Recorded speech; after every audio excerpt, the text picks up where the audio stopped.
1999년, 지금으로부터 무려 25년 전, 심슨 한 편을 보면 아주 소름 끼치는 장면이 나옵니다. 호머 심슨이 타고 있는 차가 보이시죠? 바로 전기차입니다. 그 당시 사람들은 그 장면을 보고 웃었습니다. 전기차? 휘발유차도 빡빡하게 굴러가는데 배터리로 차를 굴린다고? 그건 만화니까 가능한 거지. 모두가 장난처럼 황당한 설정이라며 웃어 넘겼죠. 그런데 지금은 어떤 상황이 벌어지고 있나요?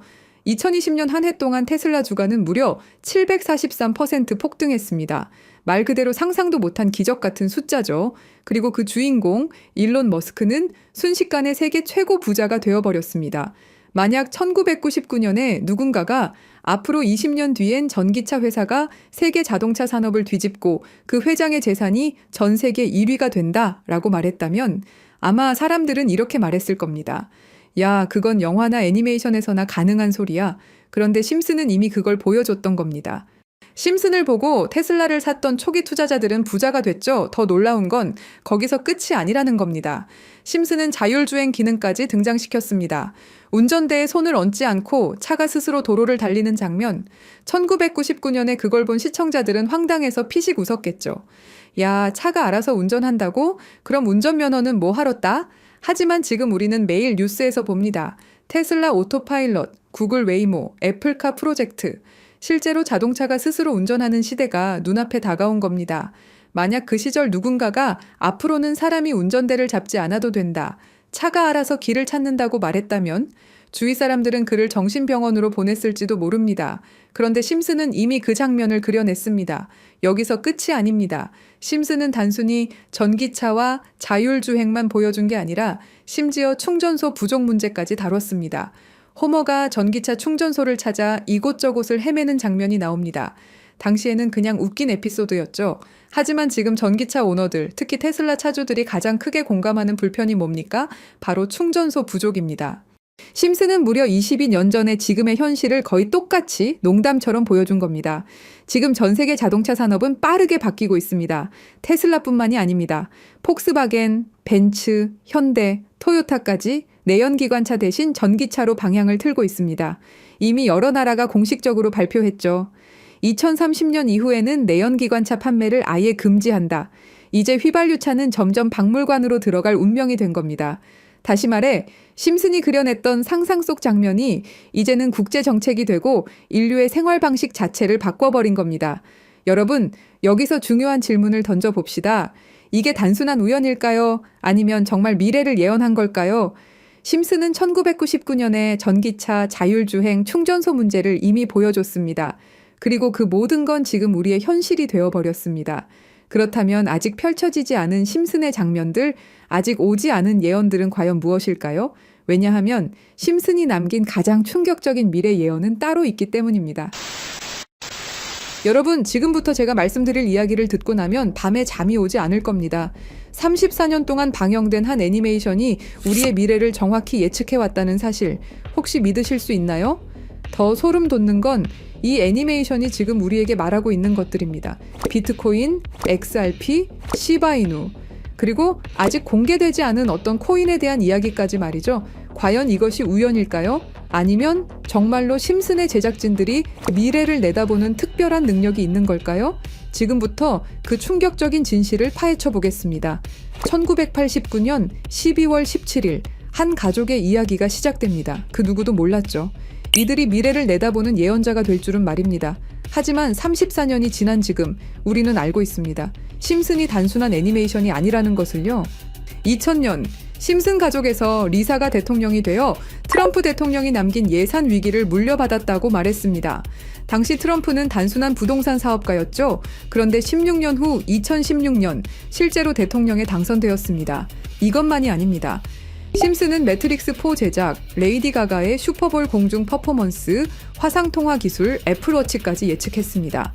가장 놀라운 건 1997년 에피소드에서 러시아 우크라이나 갈등을 그려냈는데 25년 후인 2022년 실제로 전쟁이 일어났다는 것입니다. 확률 전문가들은 이런 적중률이 수학적으로 거의 불가능하다고 말합니다. 10억 분의 1보다 낮은 확률이죠. 과연 이것이 단순한 우연일까요? 그런데 여러분, 1997년에 방영된 또 다른 에피소드를 보시겠습니다. 화면에 크립토반이라고 적힌 건물이 등장합니다. 크립토, 들어보셨죠? 암호화폐를 뜻하는 크립토커런시의 줄임말입니다. 1997년이에요, 여러분. 비트코인이 세상에 나온 게 2009년입니다. 무려 12년 전이죠. 그 당시에 크립토라는 단어를 사용한 사람이 과연 몇 명이나 있었을까요?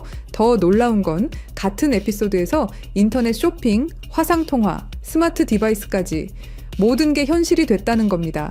심슨은 단순히 암호화폐라는 단어만 예언한 게 아니었어요. 디지털 혁명 전체를 내다보고 있었던 거죠. 지금 생각해보세요. 1997년에 누가 상상이나 했겠습니까? 컴퓨터로 만든 가상의 돈이 실제 돈보다 비싸질 거라고. 하지만 심슨은 이미 알고 있었습니다. 크립토의 시대가 올 것이라는 걸 말이에요. 그리고 지금 심슨은 더 구체적인 것들을 우리에게 말하고 있습니다. 그리고 진짜 충격적인 건 지금부터입니다. 스프링필드의 최고 부자 미스터 번즈, 그가 무서워하는 게 있습니다. 바로 새로운 억만장자의 등장이죠. 해당 에피소드를 자세히 보면 이 새로운 억만장자가 만든 건 새로운 형태의 화폐 시스템입니다.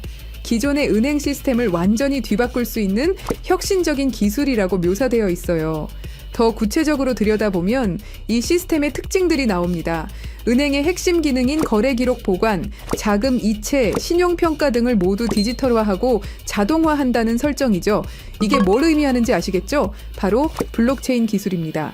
그리고 이 프로젝트가 받은 투자 금액이 얼마인지 아세요? 3,500억 원 이상입니다. 실제로 최근 블록체인 기반의 금융 프로젝트들이 이 정도 규모의 투자를 받고 있어요. 미스터 번즈가 두려워하는 이유를 생각해 보세요. 기존 금융 시스템의 기득권층에게는 위협적인 존재겠죠. 중앙화된 권력을 탈중앙화로 바꾸는 기술이니까요. 심슨은 단순히 새로운 코인의 등장을 예언한 게 아닙니다. 전체 금융 시스템의 패러다임 변화를 내다보고 있었던 거예요. 이제 정말 충격적인 발견을 공유하겠습니다. 심슨의 여러 에피소드를 분석해보니 특정 알파벳들이 의미 있게 배치되어 있더라고요. 이가 크게 강조되는 장면, 이더리움의 E입니다. B가 등장하는 장면, 비트코인의 B죠. D는 도지코인, L은 라이트코인, F는 파일코인, 그리고 SH는 시바이누를 의미합니다. 이게 정말 우연일까요? 특히 시바이누의 경우를 보세요. 프링크 교수가 시바이누 관련 신문을 들고 있는 장면이 나옵니다. 그리고 실제로 최근 저스틴 선이라는 거대 투자자가 시바이누를 대량으로 매집했다는 뉴스가 나왔어요. 더 놀라운 건 각 코인의 등장 순서가 실제 시장에서의 주목받는 순서와 비슷하다는 점입니다. 비트코인이 먼저 나오고 이더리움이 뒤따르고 알트코인들이 차례로 등장하는 식으로 말이에요.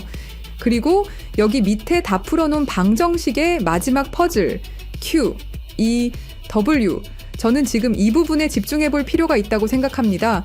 위에 코인들이야 이미 이전에 발견하셨던 분들은 큰 수익을 내셨지만 아직까지 Q, E, W 이 부분에 대해서는 의문점들이 많이 남아있죠. 그리고 미스터 번즈가 두려워하는 이유, 이걸 생각해보면 암호화폐 기술 중에 뭐가 있었죠? 맞습니다. 금융권들이 두려워하는 기술인 디파이와 스마트 컨트랙트가 있겠죠. 그럼 이 칠판의 Q, E, W는 무엇을 의미하느냐 이겁니다. 그리고 저희 팀이 지속적으로 파본 결과 리스트들이 하나둘 정리되면서 제일 유력한 하나가 들어왔습니다. 그리고 Q, E, W는 세 가지 코인이 아니라 세 가지를 교집합시킬 수 있는 단서였던 것도요. 일단 Q는 QIB 그룹이라고 불리는 중동 카타르의 대표적인 이슬람 금융기관이 있습니다. 글로벌 금융시장에서도 영향력이 굉장히 좋은 것으로 알려져 있고 더 중요한 건 QIB가 이미 2019년부터 블록체인 기반 무역금융 플랫폼 개발에 투자해왔다는 사실입니다. 그리고 E는 당연히 디파이와 스마트 컨트랙트의 넘버원 이더리움이고요. 최근에 다시 한번 이 분야가 떠오르고 있다는 사실을 아셔야 되고 특히 국경 간 송금과 무역 결제에서 스위프트 시스템의 강력한 대안으로 부상하고 있습니다. 마지막 W는 인도의 최대 거래소 와지르X입니다. 인도 암호화폐 거래소 중에서는 단연 1등이고 인도를 넘어서 글로벌 거래소로 평가받고 있죠. 그리고 놀랍게도 이 세 개의 카테고리를 집요하게 파봉열과 교차되는 하나의 지점을 발견했습니다. Q, E, W 중 먼저 Q를 보시면 카타르는 2018년 이후 중앙은행 및 금융당국이 암호화폐 관련 어떤 서비스도 제공하지 못하게 전면 금지했습니다. 그렇게 까다롭던 카타르가 이제 슬슬 변화의 바람이 불기 시작했는데요. 다시금 블록체인 기술을 사용할 수 있는 방안을 모색 중이고 금지를 풀고 암호화폐로 하여금 새로운 시대를 받아들일 준비를 하고 있습니다. 그 이유는 뭘까요? 단순히 트럼프 때문만이 아닙니다. 카타르는 2030 국가 비전의 핵심 전략으로 디지털 경제 허브 구축을 목표로 하고 있고 2022 월드컵 이후 글로벌 금융 중심지로 도약하려는 야심찬 계획이 있습니다. 트럼프와 카타르는 최근 행복한 동행을 시작했습니다. 2조 달러 규모의 파트너십을 약속했고 심지어 카타르는 트럼프에게 항공기까지 선물하면서 미국의 지원을 받기 위해 고개를 숙이는 모습을 보여주고 있죠. 그리고 트럼프가 암호화폐를 글로벌하게 키워가려고 하고 있기 때문에 트럼프의 마음에 들기 위해서 이렇게 노력을 하고 있는 거죠. 자, 그럼 여기서 Q, E, W의 E가 나옵니다. 트럼프는 대통령이 된 이후 암호화폐 시장을 끌어올리기로 했고 그 테마로 떠오르고 있는 게 바로 스테이블 코인과 디파이입니다. 이게 무슨 뜻이죠? 이제 금융시장에 새로운 시대가 올 수 있다는 뜻이고 더 중요한 건 중동 아시아 간 송금 시장에서 기존 은행 네트워크를 우회할 수 있는 인프라가 구축되고 있다는 겁니다. 트럼프 일가가 이더리움을 싹쓸이 할 정도로 이 시장에 진심인 거, 이 시장에 오래 계셨던 분들이라면 모를 리가 없죠. 자, 그럼 위에 말씀드렸던 E는 이더리움이죠. 금융시장과의 합을 이야기하는 겁니다. 그리고 바로 W는 인도의 암호화폐 거래소 와지르 X를 뜻하는데요. 2025년 현재 인도가 세계에서 가장 활발한 암호화폐 도입 국가라는 사실 모르셨죠?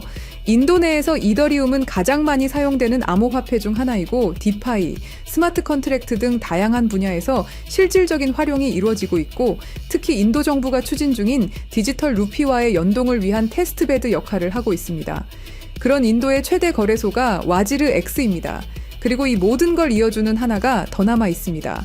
2025년 2월 인도와 카타르는 공식적으로 전략적 파트너십으로 관계를 격상했습니다. 양국은 암호화폐를 필두로 에너지, 인프라, 기술, 스타트업, 스마트시티 등 다양한 분야에서 대규모 투자와 협력을 확대하고 있고 더 주목할 점은 양국이 달러를 우회한 직접 결제 시스템 구축에 합의했다는 사실입니다. 그러니까 한마디로 칠판에 써진 QEW의 모든 것이 암호화폐 그리고 각 국가 간의 연결점을 제공해 준다는 거죠. 그리고 소름 돋는 부분, since 2015, when ANP went bankrupt라고 써진 부분 보이시죠? 이건 와지르 X의 해킹 피해를 정확하게 예언하고 있는데요. 작년 7월 해킹 피해로 피해액이 무려 3,200억이 넘고요. 이 사건으로 지금 와지르 X는 거의 파산 수순에 들어갔죠. went bankrupt 파산했다로 해석할 수 있고 더 중요한 건 이 사건이 중앙화 거래소의 근본적 취약성을 드러냈다는 점입니다. since 2015년은 와지르 X 창업자들이 처음 만났던 시기이면서 동시에 글로벌 송금 시장에서 혁신적 변화가 시작된 원년이기도 하죠. 정확하게 예언하고 있다는 걸 알 수 있습니다. 그리고 이 모든 해킹의 피해액을 이더리움으로 전환했죠. 자, 이렇게 모든 것들이 맞아 떨어져 가고 있는데 그럼 여기서 말하는 게 이더리움이냐? 그건 아닙니다. 진짜 답은 바로 이겁니다. Q, E, W가 모두 이 코인으로 수렴되는 완벽한 이유를 말씀드리겠습니다. 이 코인은 중동에서 가장 활발히 채택되고 있습니다. 카타르 QIB 그룹은 이 코인의 지분 증명 방식이 이슬람 금융 원칙에 완벽히 부합한다고 판단했죠. 몇 년 전부터 구축된 중동 파트너십이 이걸 뒷받침합니다. 이 코인의 최대 강점은 비트코인의 안정성과 이더리움의 스마트 계약을 결합한 하이브리드 구조입니다. 이더리움 가상머신 호환으로 기존 디파이 프로토콜을 그대로 사용하면서도 더 빠른 속도와 낮은 수수료를 제공할 수 있죠. 인도는 이 코인의 최대 사용국 중 하나입니다. 디지털 루피 프로젝트에서 이 코인의 엔터프라이즈 솔루션이 핵심 인프라로 검토되고 있고 와지르 X 해킹 사태 이후 더욱 안전한 대안으로 주목받고 있습니다. 종합해보면 카타르의 할랄 금융 자본, 이더리움의 디파이 기술, 인도의 거대한 시장이 이 코인의 플랫폼에서 융합되면 서구 중심 금융 시스템을 우회하는 새로운 아시아, 중동, 아메리카의 금융 블록이 탄생합니다. 이게 바로 심슨이 10년 전부터 예견한 시나리오고 그 중심에 이 코인이 있는 거죠. 그리고 제일 중요한 사실은 이 코인이 업비트에도 상장이 돼 있다는 사실입니다. 그래서 이 코인을 여러분께 공유 드릴 건데요. 지금 차트를 보시면 아시겠지만 2021년 불장 이후 너무도 수상하리만큼 몇 년간의 횡보를 보이고 있죠. 이게 뭘 의미할까요? 저는 엄청난 폭발의 힘을 모으고 있는 것이다 라고 보고 있습니다. 거기다 최근에 이란, 이스라엘 갈등으로 홍해와 호르무즈 해협 무역 항로가 위험해진 거 아시죠? 전 세계 석유 운송의 20%가 지나가는 핵심 루트가 막힐 위기죠. 물리적 무역 항로가 막히면 카타르가 디지털 금융 네트워크로 우회 전략을 선택할 수 있는데요. 그럴 때 이 코인이 할랄 파이낸스 호환성에서 완벽한 해결책이 될 수 있고요. 그럼 자연스럽게 카타르와 인도 거래에서 에너지 대금을 이 코인으로 결제가 가능하고요. 인도의 디지털 루피를 이 코인 기반으로 확장 가능합니다. 그럼 중동 전체가 제재 우회용으로 새로운 결제 시스템을 찾기 시작할 거고 당연히 이 코인이 선택될 확률이 높다는 거죠. 자, 그래서 제가 엄청난 시간을 들여서 파헤친 이 코인 여러분들에게 한 분도 빠짐없이 공유 드릴 건데요. 공유 드리기 전에 구독과 좋아요 한 번씩 눌러주시길 부탁드리겠습니다. 여러분들의 클릭 한 번이 제 채널 성장에 엄청난 도움이 되기 때문에 기브앤테이크 꼭 부탁드리고요. 댓글에 시작이라고 남겨주시고 010-3378-6658로 시작이라고 문자 보내주시는 분들의 한해서 구독자분인 거 확인하고 이 정보 공유 드리도록 하겠습니다. 자, 여러분 말도 안 된다고 생각했던 심슨의 예언들이 모두 사실이 되었죠. 그리고 지금 우리 눈앞에서 또 다른 예언이 펼쳐지고 있습니다. 10억 분의 1 확률을 뚫고 계속 적중해온 심슨의 예언이 이번에만 틀릴 거라고 생각하시나요? 아니면 이번에도 그들이 오를 거라고 보시나요? 선택은 여러분의 몫입니다. 하지만 꼭 기억하세요. 역사는 준비된 자의 것입니다. 010-3378-6658로 시작이라고 문자 보내주시면 한 분도 빠짐없이 구독자분들에게 공유해드리겠습니다. 그 답은 여러분이 선택하는 겁니다. 감사합니다.